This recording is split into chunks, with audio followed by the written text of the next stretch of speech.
What's going on, everybody? You were watching the Bulls Report by Chat Sports. My name is Patrick Siepman, and with the NBA season just around the corner, I want to go through 5 hot takes I have for the Bulls heading into this season. As a lot of question marks on some trade rumors around a couple of these key guys. Can Modest Buzelis break out and have that year 2 jump? We'll break it all down on today's show. But before we dive into it, if you guys could help us reach 13,000 subscribers, we're actually only 89 subs away.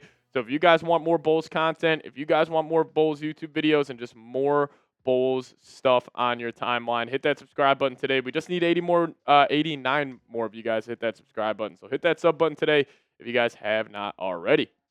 All right, so my first hot take, and I'm going to be positive here to start off, and it's going to be Modest Buzelis. And I truly believe he is going to take a massive leap. And I think Buzelis, he was great during his rookie year. He showed a lot of promise. He showed a lot of flashes. We saw that athleticism on full display. And my favorite part of Buzelis last year is we saw him get better month to month, game to game. And especially at the last couple of weeks of the season, we saw Buzelis playing some of his best basketball. And I couldn't be higher on Buzelis. I love everything about this kid. I love his work ethic. I love his game. I love his intensity. A lot of these guys from Bulls training camp already are coming out saying, yeah, Modest is talking a lot of smack. You can feel his competitive fire every single time he steps out there on the basketball floor, which I think is huge because considering we just saw a guy like Patrick Williams who didn't really have that competitive fire, very similar archetype of Modest Buzelis, and obviously he hasn't worked out, as much as we would have liked. But also Buzelis, he checks every box. He's a freak athlete. He's got a great work ethic. He's got pretty damn good handle as well. And I can just see him developing year after year after year where it's like, hey, this offseason, we're going to work on this one thing, translate it to the regular season. All right, get back in the lab the following offseason, and we'll translate it to, that next upcoming regular season. But I couldn't be higher on Buzelis. Now, I don't know what type of year 2 leap I'm talking about where it's like, can Buzelis potentially be an all-star this year? I still think that's a little rich.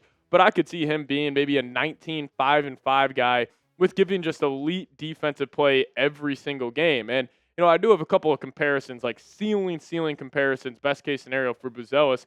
And I think defensively, he could be Evan Mobley, like a very long, athletic guy who can, I don't know if he'll be able to guard fours as well as Mobley does, but he's got the size of Mobley. He just needs to put more weight on his frame. And if you see Mobley right now, this dude's absolutely cut up.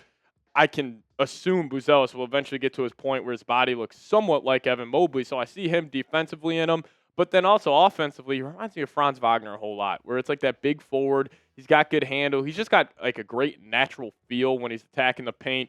He can get guys on his hips, use his size, use his athletic ability to get to the cup. So I see Franz Wagner offensively and Evan Mobley defensively. And my second hot take here is the Bulls are going to trade Coby or Ayo midseason. I am pretty confident in that, and I don't even really think this is a hot take here. I'm assuming most Bulls fans, think the same thing. And, if I had to pick one between Coby or Ayo, I'm obviously taking Ayo, but it comes down to this. The Bulls aren't going to pay both these guys this offseason. One of them will be out the door, and I would choose Ayo Dosunumu over Coby White because Josh Giddey is clearly the point guard of the future for this team.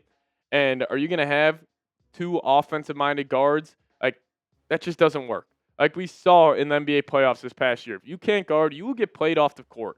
And with the Bulls having 2 guys defensively who really struggle in Giddey and Coby White, is that a long-term plan for success? I really doubt it. I would love Ayo, though, next to Josh Giddey. Ayo's great in transition. He's a great point of attack defender, and I think he's just a good connecting piece offensively. Where also if Ayo's at that 2 spot, that means guys like Buzelis are getting more touches, like Asenge, Patrick Williams, which I think they should get more touches than Coby White, even though Coby is a better offensive player right now.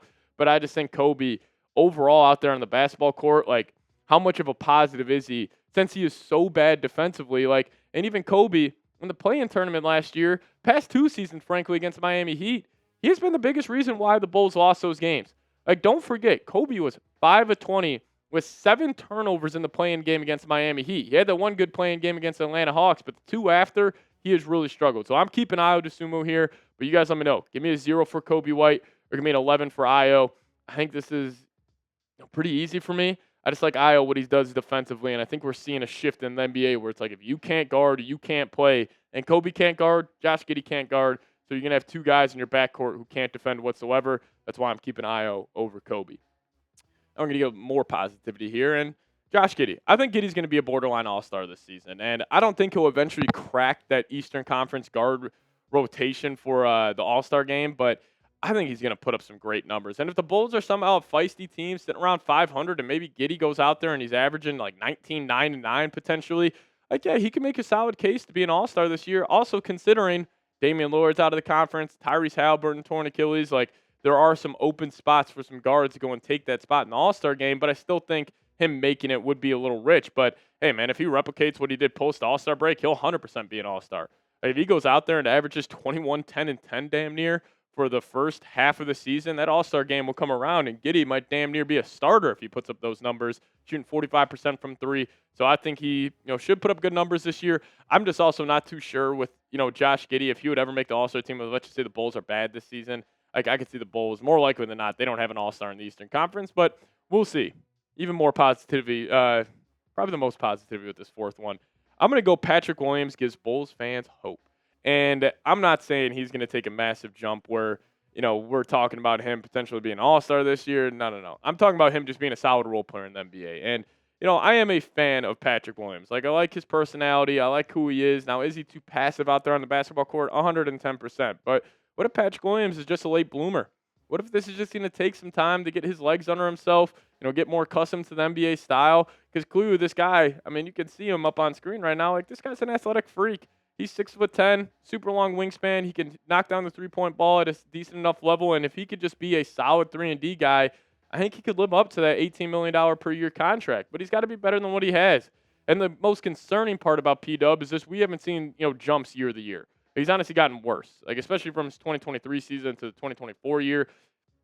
Definitely does not look as good as he did during that setting, but also injuries have played a big factor since 2022, where he played all 82 games, so he's been in and out of the lineup. But I think Patrick Williams, when we're talking about him this time next season, I think we're saying, all right, Patrick Williams at least showed us something this year where we could at least be somewhat positive around him, because there really is no positive. I mean, he was the 4th overall pick, probably one of the bigger busts in NBA history, but I'm just hoping he gives us some hope, because that 5-year, $90 million contract, I mean, that could be one of the worst contracts in the NBA if he doesn't show us anything. And my last hot take, Bulls don't trade Nikola Vucevic. We have been talking about trading Vuce here on the channel for the last 3 years. And I thought they should have traded him 2.5 years ago. He is just not a positive out there on the basketball court. I think he's got a terrible attitude. I think he's bad in the locker room. He's obviously a huge net negative out there, defensively. Like, he's one of the worst defensive bigs in the league. And that's why nobody wants Vuce except for the Bulls.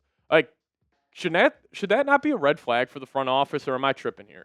Like, that this guy averages 18 and 10, but then you try to trade him every deadline, and nobody's even willing to give up a second-round pick for him. Like, that should tell the Bulls front office, hey, maybe this guy's not that good, but we only got one more year of Vuce. When this dude leaves in free agency, I will pop a bottle of champagne here on the channel, because we will finally have a new center for this Bulls basketball team. And I swear to God, if they try to bring him back, I'm done. Like, I would actually be done being a Bulls fan. If they give him an extension this offseason, I am done. I am moving in a different direction. I'm going to go find a new basketball team, because I just couldn't do it anymore. But maybe you guys disagree with me. Maybe you think Vuce gets dealt at the deadline. What do you think? Will the Bulls trade Nikola Vucevic?